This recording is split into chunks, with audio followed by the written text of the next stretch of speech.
Hmm, masa sih nerbangin drone ribet banget ya? Butuh izin lah, butuh ngurus surat lah, daftar lah, ribet lagi.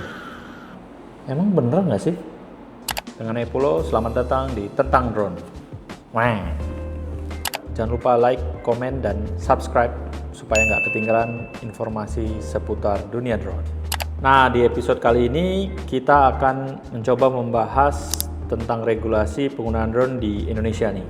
Sudah semakin banyak pengguna drone, mulai dari mungkin hanya sekedar main-main, pengen tahu, hobi, ya sampingan pekerjaan, bahkan sampai ke kalangan profesional. Banyak juga teman-teman yang nanya, sebenarnya penting nggak sih sertifikasi? Sebenarnya ada nggak sih peraturan di Indonesia yang mengatur dan apa batasan-batasannya? Nah, kali ini untuk yang ingin mencari informasi tentang seputar regulasi yang berlaku di Indonesia, cocok nih datang ke sini untuk sama-sama kita bahas tentang regulasi yang berlaku. Yuk kita bahas. Baik, kita mulai dari dasar hukum. Drone salah satu bagian dari pesawat udara, di mana drone juga menggunakan ruang udara untuk beroperasi, dan ruang udara juga banyak pengguna lainnya seperti pesawat berawak, balon udara, dan lain sebagainya. Nah, di Indonesia itu diatur sesuai dengan Undang-Undang Nomor 1 Tahun 2009, di mana di dalamnya yang spesifik mengatur tentang UAV atau drone itu di Peraturan Menteri Perhubungan atau PM Nomor 37 Tahun 2020 dan Peraturan Menteri Nomor 63 Tahun 2021. Oke, selanjutnya sertifikasi nih. Jadi di Indonesia itu dibagi dua kali ya, hobi dan rekreasi, profesionalisme, atau mungkin digunakan untuk kebutuhan pekerjaan lah, seperti pemetaan, mungkin pertambangan, pertanian, dan lain sebagainya. Nah, untuk kan banyak yang nanya tuh, untuk kok saya beli drone di Shopee mungkin 500.000 atau 1 juta, kecil kok, di 250 gram atau apa. Untuk saat ini mungkin memang dibatasi bukan dari jenis, desain, dan lain sebagainya, tapi threshold atau parameter itu banyak. Jadi jika kita punya drone katakanlah di bawah 25 kilo atau di bawah 7 kilo, mungkin drone kita 250 gram seperti Mini 3, 249, itu sebenarnya tidak mandatori untuk melakukan perizinan. Jadi bisa menggunakan tanpa izin atau tanpa registrasi. Hanya ada batasannya lagi. Jika kita memang hobi rekreasi, itu wajib menurut peraturan ya, terbang di bawah 120 meter atau 400 feet di bawahnya. Kenapa? Karena 150 meter itu paling rendah digunakan oleh teman-teman dari helikopter. Jadi kita ada punya margin sekitar 20 meteran lah gap. Yang kedua, di regulasi disebut terbang daylight, terus VLOS, sejauh mata memandang itu termasuk kategori VLOS. Di VLOS itu mungkin kategorinya sudah tidak terlihat lah, mungkin 10 kilo atau berapa kilo, tapi selagi mata kita bisa memandang itu termasuk kategori VLOS. Tidak terbang di daerah terlarang, tidak terbang di daerah kawasan keselamatan operasional penerbangan atau bandara udara. Nah, jika kita memenuhi unsur ini, itu tidak mandatori untuk melakukan sertifikasi, izin, atau registrasi. Tapi meskipun drone kita kecil, mungkin pikir kita tidak berbahaya, jika kita terbang di atas itu, di atas 120 meter katakanlah, dan kita tidak hati-hati, ada pengguna lain nih yang mungkin bisa mengakibatkan kecelakaan. Karena pesawat basically sama bandar udara itu tidak bisa mendeteksi drone kita, karena drone kita tidak dilengkapi dengan ADS-B atau transponder yang bisa memancarkan ke sesama pengguna ruang udara. Kalau pesawat kan ada tuh, jadi makanya mereka ada yang namanya TCAS. Jadi untuk menghindari collision itu mereka saling transmit menggunakan transponder, sedangkan drone tidak ada. Terus kalau kita terbang di wilayah bandar udara, meskipun drone kita kecil, ringan, kalau terjadi malfunction terhadap sistem elektronika kita, drone itu bisa nyebrang ke kawasan bandar udara, di mana di situ ada pesawat berawak yang membawa jiwa yang tadi kita bicarakan dalam peraturan. Nah, itu bisa membahayakan. Mungkin kita bisa berpikir kalau itu ada teman kita, ada keluarga kita main drone sembarangan, itu bisa membahayakan, berpotensi membahayakan mereka. Itu secara istilahnya pembagian dari kategori. Sedangkan profesionalisme itu wajib, karena pasti mereka menggunakan drone untuk kegiatan ya pertambangan, pertanian, pemetaan, dan lain sebagainya itu mungkin lebih dari 120 meter, memerlukan ketinggian lebih dari itu. Terus kadang-kadang juga mendapatkan pekerjaan di wilayah bandar udara, di wilayah yang terlarang, wilayah yang terbatas, di wilayah yang sudah diatur lah intinya. Nah itu tentunya memerlukan izin. Jadi bukan tidak boleh terbang di bandara, bukan tidak boleh terbang lebih dari 120, misalnya kita mau 300 meter, mau 500 meter, bukan tidak boleh kita mungkin terbang malam dan lain sebagainya. Itu boleh asalkan dengan berizin. Itu kategori yang ada di Indonesia. Jadi hobi rekreasi dan profesionalisme. Jadi kalau teman-teman hobi, benar-benar hobi rekreasi ya itu tidak mandatori dan tidak harus.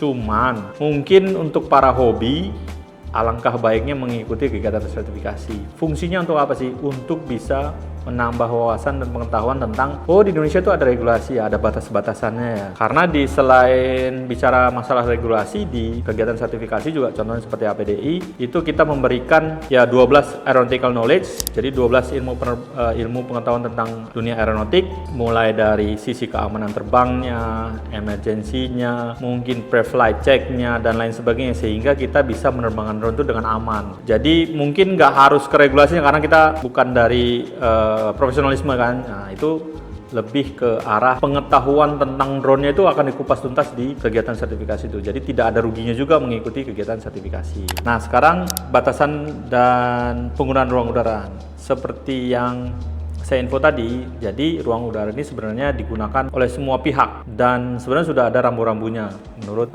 Perum LPPNI atau Airnav. Rambu-rambunya imajiner. Jadi memang sudah ada koridornya, jalan tol, jalan arteri, jalan umum, jalan gang mungkin dan lain sebagainya itu sudah ada dan sudah diatur. Nah, maka dari itu kita sebagai pengguna Spukta atau drone itu wajib mengikuti peraturan yang sudah ada karena mereka yang mengatur lalu lintasnya nih agar lalu lintas itu lancar tanpa hambatan, tanpa adanya potensi kecelakaan, tentunya dengan aman semuanya penggunanya. Nah dibatas-batasi lah. Nah tadi kan kita bahas tuh ruang udara itu untuk yang hobi rekreasi itu termasuk kategori yang tidak dikontrol. Jadi ruang udara itu ada yang dikontrol, ada yang tidak dikontrol. Yang tidak dikontrol itu kalau tidak salah kelasnya kelas G, sedangkan yang lain itu ada A, B, C, D, itu termasuk tergantung dengan ketinggian jenis. Ada kelas-kelasnya lah. Kita bahas dulu yang tidak dikontrol. Nah, untuk teman-teman hobi rekreasi memang batasannya di 120 meter ke bawah atau 400 feet. Tentunya di luar dari yang tadi ya, daerah keselamatan operasional penerbangan, restricted, prohibited, terus danger area atau daerah objek vital, instalasi militer itu wajib dihindari. Selain dari itu termasuk dengan kategori yang tidak dikontrol dan boleh menerbangkan drone tanpa izin dan tanpa registrasi. Jenis apapun, tapi tadi mereka ada pembatasannya lagi, 250 sampai 7 kilo saja. Di atas 7 kilo itu sudah termasuk dengan kategori profesional lah menurut undang-undang atau peraturan yang berlaku. Nah, 120 meter itu drone itu menggunakan sistem perhitungan AGL, bukan MSL, tapi AGL, above ground level, di mana yang menjadi patokan adalah ground. Jika kita terbang di ground, ketinggian yang diukur ada 120. Tapi jika kita terbang di atas gedung, yang gedungnya mungkin 100 meter, ya ketinggian dihitung dari di mana kita terbang ditambah 120 meter. Tapi ada radiusnya ya, ada radiusnya, saya lupa radiusnya berapa meter. Yang jelas di sekitar gedung dengan ketinggian ditambah 120 meter itu kita diperbolehkan. Itu termasuk kategori yang tidak dikontrol. Karena helikopter pun pasti akan mengikuti kontur. Jadi tidak langsung hajar pukul rata 150 dia hajar, tidak. Jadi pasti mengikuti kontur. Ada bukit, berarti dihitung di atas bukitnya berapa. Tapi bukan berarti kita di atas bukit 120 terus kita main seenaknya aja, horizontalnya tidak ada batasan, tidak. Jadi horizontal tetap dibatasi. Terus untuk penggunaan helikopter itu memang di minimal tingkat kerendahannya di angka 150 meter. Tapi apapun yang terjadi, misalnya memang helikopter membutuhkan area di bawah itu, kita sebagai pengguna Spukta yang tadi tidak membawa jiwa di dalamnya, itu kita diwajibkan untuk mengalah karena walau bagaimanapun meskipun mungkin ya teman-teman dari helikopter yang salah, nah itu tetap kita harus memprioritaskan manned aircraft atau pesawat udara yang berawak tadi. Nah sedangkan untuk yang dikontrol itu untuk para profesionalisme, nah itu boleh menggunakan di atas dari 120 meter, boleh menggunakan wilayah bandar udara, boleh menggunakan wilayah KKOP, restricted area, prohibited area, dan danger area, asal ada izinnya. Jadi memang kita harus berizin ingin menggunakan ruang udara itu. Nah izinnya yang terbit itu disebut dengan NOTAM, Notice to Air Mission. Jadi analoginya gini, jika kita ingin membooking area ini, kita ingin terbang nih di mungkin 300 meter. Nah izinnya itu nanti akan disebarkan ke semua pengguna ruang udara entah dari manapun yang ingin melewati ruang udara tersebut. Jadi kita ada yang mau lewat sini misalnya, mereka pasti akan menerima notamnya bahwa di situ sudah di booking oleh UAV, oleh drone yang digunakan oleh kita, akan terbang jam berapa, ketinggian berapa, kapan, itu sudah tertera, sehingga mereka pasti diminta untuk menghindar jika memang kita diberikan izin ya. Jadi memang ada mungkin dikasih jam berapa supaya tidak mengganggu lalu lintas udara manned aircraft-nya, terus pada ketinggian berapa kita di approve. Nah itu akan di assessment atau dilihat potensi bahayanya, jalur yang ingin kita pakai, yang kita propose ingin menggunakan, itu akan dilihat oleh teman-teman di Airnav. Akan dilihat apakah aman atau tidak, mengganggu jalur penerbangan atau tidak, itu akan dilihat. Hingga kalau di approve akan maju ke tahap selanjutnya, dan kalau keluar notanya berarti kita bisa menggunakannya. Saya ingin share tentang tips-tips mengajukan izin. Jadi gini, mungkin banyak yang bertanya, saya sering mendapatkan atau mendengar pertanyaan, sertifikasi itu penting nggak sih? Terus apakah kita wajib melakukan sertifikasi? Sertifikat mana yang bisa digunakan? APDI kah? Nah APDI merupakan salah satu WSTC yang ditunjuk oleh DKPPU juga, atau dari DKPPU. Jadi kalau dari APDI akan dikeluarkan sertifikat uji kompetensi. Nah ngomong-ngomong masalah kompetensi, sertifikat yang dikeluarkan untuk pengendalian Spukta, untuk mahir dan kompeten mengendalikan Spukta atau drone, itu tidak ada di BNSP. Jadi di kita di Indonesia itu diakui atau diatur oleh Kementerian Perhubungan, yang mana di sini diatur oleh DKPPU. Jadi bukan ke BNSP. Yang BNSP apanya? Kan banyak juga yang tanya, ini apakah sertifikat dikeluarkan oleh BNSP? Jadi kalau untuk kemampuan mengendalikan drone itu tidak dari BNSP, melainkan dari DKPPU. Nah dari BNSP itu turunannya, jadi setelah kita mahir mengoperasikan drone, turunannya drone ini dipakai untuk apa nih? Pemetaan, untuk penelitian, untuk mungkin analisa dan lain sebagainya. Nah itu baru diterbitkan oleh BNSP. Jadi ada sertifikat yang diterbitkan oleh BNSP untuk pemetaan dengan menggunakan drone, untuk menganalisa tanaman dengan menggunakan drone dan lain sebagainya, itu baru dikeluarkan oleh BNSP. Sedangkan kemampuan untuk menggunakan drone itu dikeluarkan oleh DKPPU. Nah, oke, mungkin itu dari segi sertifikat ya. Nah, sertifikasi yang diikuti kalau kita ingin mengambil sertifikat atau remote pilot sertifikat yang dikeluarkan oleh DKPPU, itu kita wajib mengikuti pelatihan sertifikat uji kompetensi yang dikeluarkan oleh USTC. Salah satunya APDI. Nah, tanpa sertifikat APDI itu kita tidak bisa direct register atau mengajukan permohonan penerbitan RPC dari DKPPU. Nggak boleh. Jadi syaratnya harus melakukan pelatihan uji kompetensi dulu. Siapa yang menyelenggarakannya? WSTC yang ditunjuk. Karena DKPPU mungkin tidak cukup human resource untuk menyelenggarakan seluruh Indonesia nih misalnya. Karena APDI pun setiap bulan menyelenggarakan itu mungkin sekitar 200, rata-rata 200 atau 300 orang sekaligus menyelenggarakan seluruh Indonesia dari Sabang sampai Merauke. Jika kita ingin melakukan perizinan, langkahnya kita ikuti dulu kegiatan sertifikasi uji kompetensi yang diadakan oleh WSTC yang ditunjuk, yaitu APDI. Nah, setelah kita dapat sertifikat kompetensi dari APDI, baru kita mengajukan permohonan penerbitan RPC ke DKPPU melalui SIDOPI. Nanti akan saya berikan link pendaftaran APDI untuk melakukan pelatihan uji kompetensi. Nah, APDI itu biasanya ada di setiap bulan ya.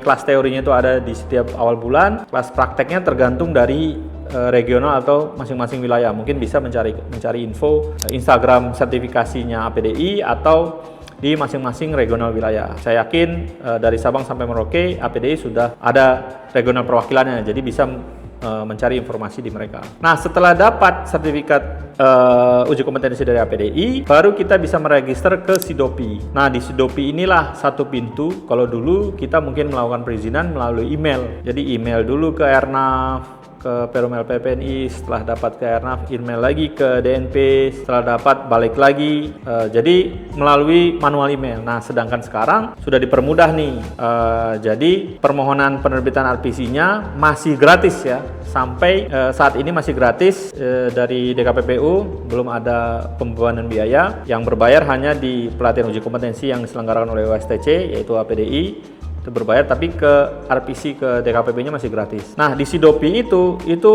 merupakan satu rangkaian satu pintu. Jadi kita mendapatkan RPC untuk si pilotnya, kalau bahasa kendaraan umumnya itu adalah SIM, itu dari itu dengan menggunakan Sidopi. Jadi di situ nanti ada persyaratannya. Jadi kalau teman-teman ikut di kegiatan uji kompetensi sertifikasi APDI, akan diberitahu tuh di guide, cara mendaftarnya akan di guide. Setelah itu mendaftarkan drone kita. Jadi kalau drone kita ingin kita ajukan permohonan perizinan terbang di wilayah-wilayah yang tadi disebut yang diatur atau dikontrol, itu wajib memiliki RPC, yaitu SIM-nya, dan registrasi drone. Registrasinya juga di Sidopi. Jadi satu pintu. Sidopi itu untuk RPC pilotnya, untuk registrasi drone-nya, SPUKTA-nya, untuk permohonan izin dari mulai Airnav ke DNP-nya, itu satu pintu. Nah, nanti di Sidopi setelah didapatkan RPC dan registrasi drone, jadi RPC itu mungkin seperti SIM, registrasi drone itu seperti STNK lah. STNK-nya dapat, baru kita bisa mengajukan perizinan terbang.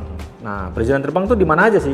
Nah, tadi sesuai yang kita bicarakan, sesuai dengan peraturan perundang-undangan. Di daerah yang terlarang, restricted, wilayah KKOP atau bandara di atas ketinggian 120. Nah, itu kita daftarkan melalui Sidopi dengan prasyarat yang tadi. Nah, syaratnya apa sih untuk bisa mendaftar, untuk bisa mengajukan perizinan? RPC dari Sidopi, registrasi drone di Sidopi, asuransi drone-nya. Asuransi itu asuransi pihak ketiga ya. Jadi secara peraturan regulator itu menginginkan kita itu sudah siap dengan konsekuensi jika terjadi sesuatu sesuai dengan assessment ya.